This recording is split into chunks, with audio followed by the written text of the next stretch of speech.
Philadelphia. good. Najee good. 10-5 touchdown. Najee good with the pickup of the block punt. Touchdown, Philadelphia. Third down and goal, New England. Brady fires over the middle, tip to the air, and it's picked off. Here comes Philadelphia back downfield. This is Malcolm Jenkins. Cuts to the middle of the field at the 40. Brady's not going to get him. Jenkins could take it to the house. Touchdown, Philadelphia. Sproles at the 17. Upfield he comes to his sideline. 25. Sproles to the 30. 40-yard line. Midfield still going. Breaks a tackle. Blockers with him. To the 30. To the 20. Take it to the house. Touchdown, Philadelphia. Sproles just took a punt back. 83 yards for a touchdown. We got to do a better job. I think that's just what it comes down to. If I turn the ball over twice, I don't think we have a chance to win many games. Were you not entertained? Another exciting NFL Sunday. Good morning. Thank you for starting your week with us here on First Take. Your boys both in house today. Skip Bayless, Stephen A. Smith, Molly Karam here with you. How we doing, fellas? So what is this? Hate the Patriots Day on First Take? Is that what we're doing? I don't understand. Well, with all those highlights, you weren't watching. You were texting, but it's okay. Actually, I wasn't texting. I was watching, but I don't understand how it's hate on the Patriots when all we did is what you customarily do, which is show the facts. And by the way, I almost want to faint because I wasn't aware that Tom Brady could actually make a mistake. Really? Listening to you, I had no clue that was You know possible. what? But now we learn something new every day. I don't think he made one yesterday. That's just me. All right, well, let's go. You know what? I'm going to shake your hand anyway to start the show. All right, let's roll. It's one of those days, people, so you know it's going to be good. Chip Kelly got the best of New England, and the Eagles snapped a 3-game losing streak. Tom Brady rallied late, but it wasn't enough. The Patriots have now lost consecutive games for the first time in over 3 years, and New England is 10-2, falling to third in the AFC playoff picture behind the Bengals and Broncos, who are also 10-2. Stephen A., how much trouble are the Pats in now? Well, I think, listen, I don't want to say they're in trouble like, oh, my God, they're definitely finished. They're not going to go to the Super Bowl. Because we all understand we're talking about the AFC East. We're talking about the New England Patriots. You're going to make the playoffs. You'll likely be in an AFC championship game. What's going to be the situation? The reason why I would say to you that the New England Patriots are in some degree of trouble, Skip, is because when I look at Cincinnati basically having the home field advantage for the playoffs at this particular juncture, even though I think that the Patriots will win a minimum of 3 of their next 4 games, probably all 4, now that they've lost these 2 in a row. Before I would have picked the Jets to beat them. Okay. But now I'm thinking they'll Wow, you're giving them all 4 in a row? Well, I'm saying possibly, but definitely 3 of the 4. Definitely 3 of the 4. Here's where I say to you there is some cause for concern. With Gronkowski out, with Julian Edelman out, Amendola dropped the pass. If Brandon LaFell, I mean, can you please stop dropping passes? Brandon LaFell dropped a few yesterday. I don't care how great Tom Brady is. He can do nothing if they can't catch his passes. There were at least 3 drops that I counted in the last quarter and a half. It's like, my God. It's like, and by the way, including 2 on the last drive when he was driving, when they were driving to tie the score. I mean, if they at least 2. Yeah.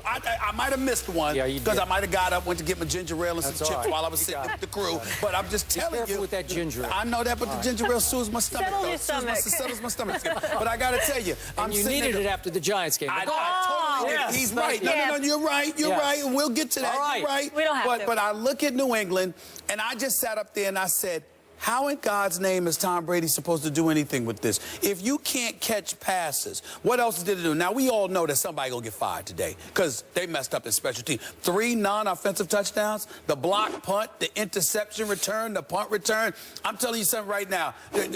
Listen, Bill Belichick's firing somebody today. That's a given. Listening to Rodney Harrison, knowing what I know about the New England Patriots as well, just knowing how meticulous Bill Belichick is. Offense and defense, he understands, even though he's a perfectionist. He understands that mistakes come with the territory. He ain't trying to hear that for special team dudes. Trying to make the team, trying to elevate their stature within or on the roster, rather. He's not having that. So to make those kind of mistakes, to give up a block punt, to give up a punt return, okay, and for the interception return, you simply can't afford to make those mistakes. Those are not things that you can predict are going to happen to the New England Patriots, so it's an aberration. But the problem is we don't know when Edelman's coming back. We don't know when Gronkowski's coming back.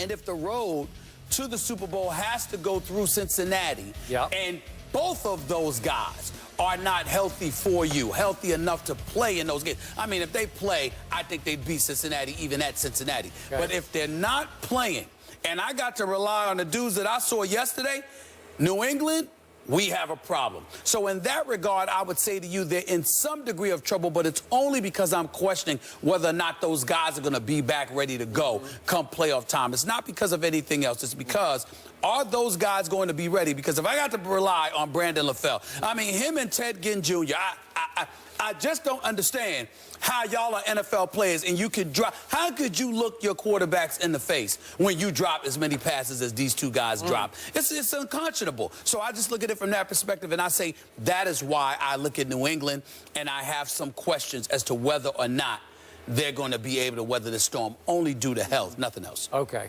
By the way, Ted Ginn Jr. can still flat out fly. He can get open on anybody. He can fly. I don't. And by the way, he might be one of the top 5 fastest receivers in the league. Still, in fairness to you, because you always say this, I am not putting Brandon LaFell in the same breath as Ted Ginn Jr. in terms of the ability to get open. But my God, both of them got hands issues. I mean, cheat. Put some stickum on. Put a glove with stickum. Do something.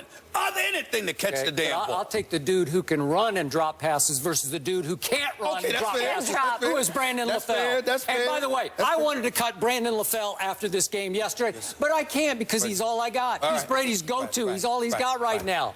Unless it's Keyshawn Martin. And by the way, unless he's just going to keep catching it. Tom Brady, you point out, is usually Joe Cool. Yeah. I saw Tom Brady look at him at least 3 times like, what? No, I'm he was frustrated. He looked at him like, he was frustrated out there. Could you blame him? Can you drop? I agree. Go ahead, man. Okay, so I got to get you on record. Sure. If it winds up New England at Cincinnati. Healthy. Let's say not healthy. Who wins that game? Without Gronk, without Edelman. I think Cincinnati. If Gronk and Edelman are not on New England, I would pick Cincinnati. Okay. Because you're asking me to depend on LaFell, and I'm not doing it. Okay. I'm not doing it. I would take Tom Brady over Andy Dalton in that game. I would take Tom Brady over Brock Osweiler in that game at Denver again, even with LaFell and Scott Chandler. And I'm telling you, my theory is you cannot consider the quarterback when people are dropping his passes. All right, that's fair. You can't do it. Okay, now back to Molly's original questions.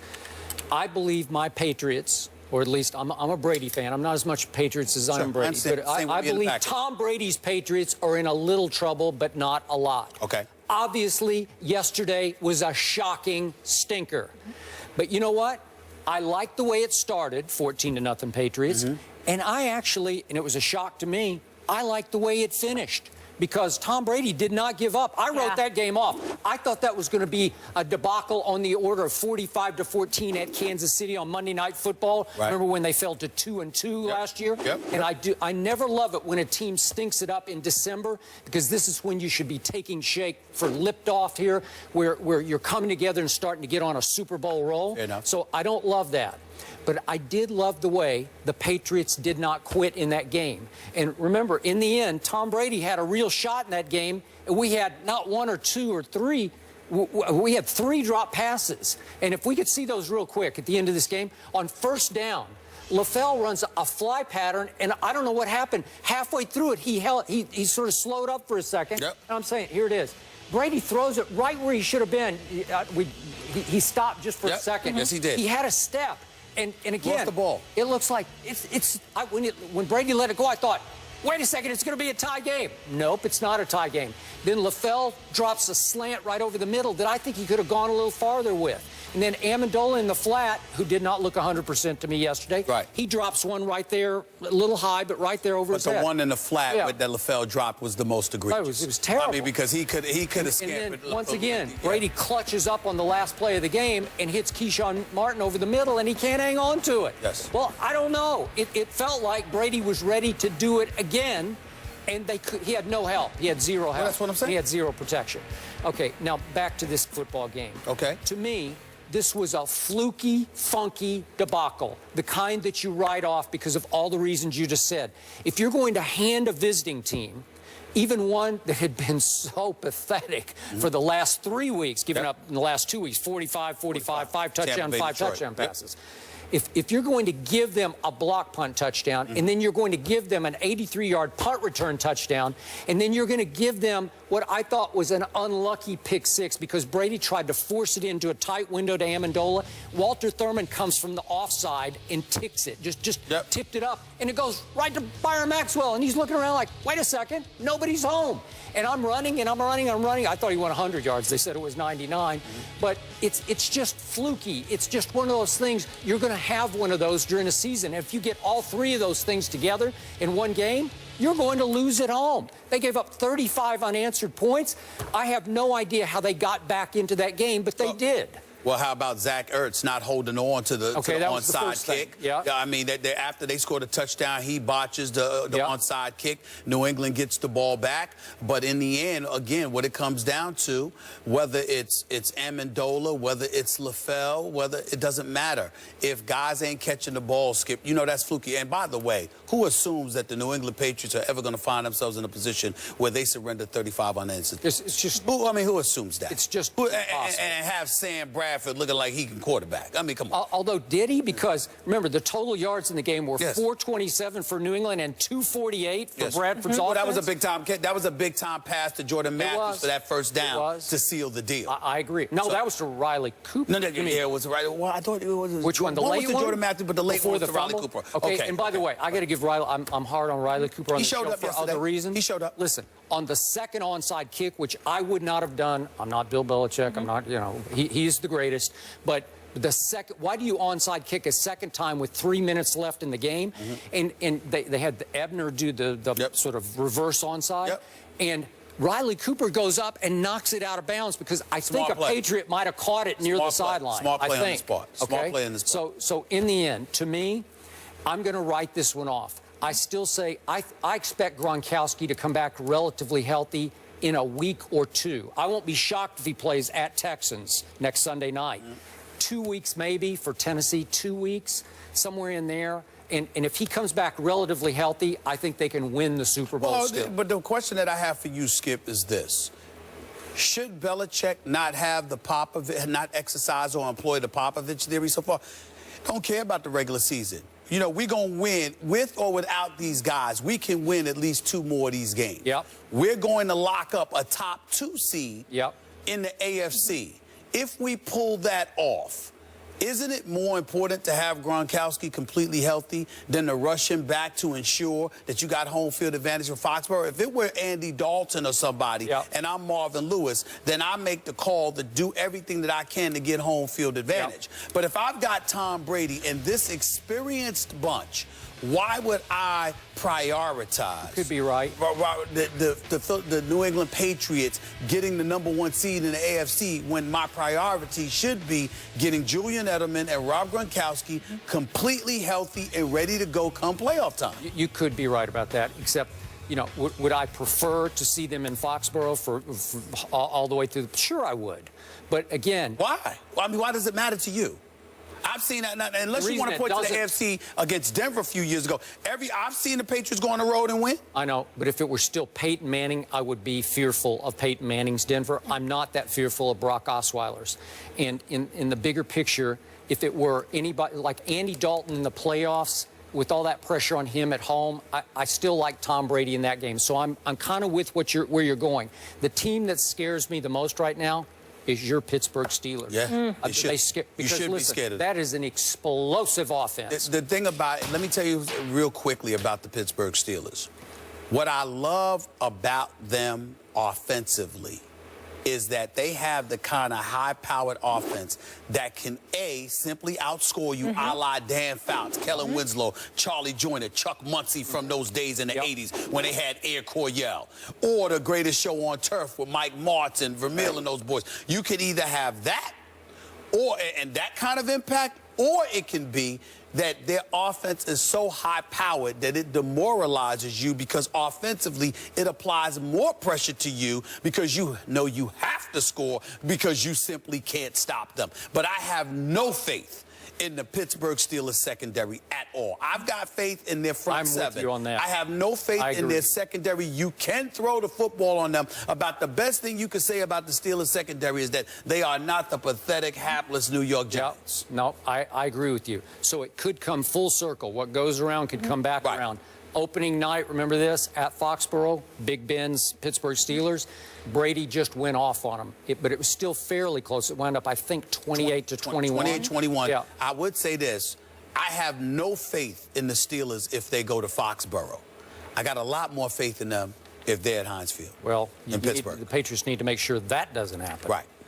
Tom Brady's resolve, though, again, it's just incredible. He just amazes me every week. But I mean, watching that game, he almost tied it up. It is remarkable with no weapons. His will, it's just incredible. It's Way to special. go, Molly. It's special. It's nice for you to say that, Miss Connecticut. But here's the deal. Keep talking, Molly. I love it. But here's the deal. There was a 99-yard interception return that happened on Tom Brady. I love how you spoke and you gave your soliloquy and your points, all valid. But you really, really didn't touch on that. I did too. He even ran a passing route. I didn't say you didn't mention it, but you mentioned it as an aside, like, well, anyway, you know, and I'm like, wait a minute. It was a little fluky. Had that been Aaron Rodgers, I would have heard something different, is all I'm trying to say. I would have heard something different. Now, I'm going to let you get away with it because I agree with you. But if it had been Aaron Rodgers, let the record show that you would have been significantly different. Your tenor, your everything about your tenor, your action, everything would have been different. But we have to grade Aaron Rodgers on a far higher scale than Tom Brady because you keep telling me he is the greatest you've ever seen as a passer. You've never seen anything like Aaron Rodgers. I have not seen. So I have to. That's fair. I have to raise my standards for Aaron Rodgers. All right. Okay. All right. Yeah. And that's your excuse. I didn't mean to start something. I just want to say I'm impressed with Brady. That's your excuse, but we all know you just want to hate on that bad man. And by the way, Aaron Rodgers. Brady's other interception that he threw into the end zone after he caught the pass. Remember that? Okay, that was LaFell stopping. Yes. You know, he thought LaFell was going deep. I understand. I didn't even see that live because I kept rewinding the catch. I was behind. I saw it. That was good. The catch was It was ridiculous. I just thought of Giselle being like, my husband can throw and catch the ball at the same time. He can do both. You know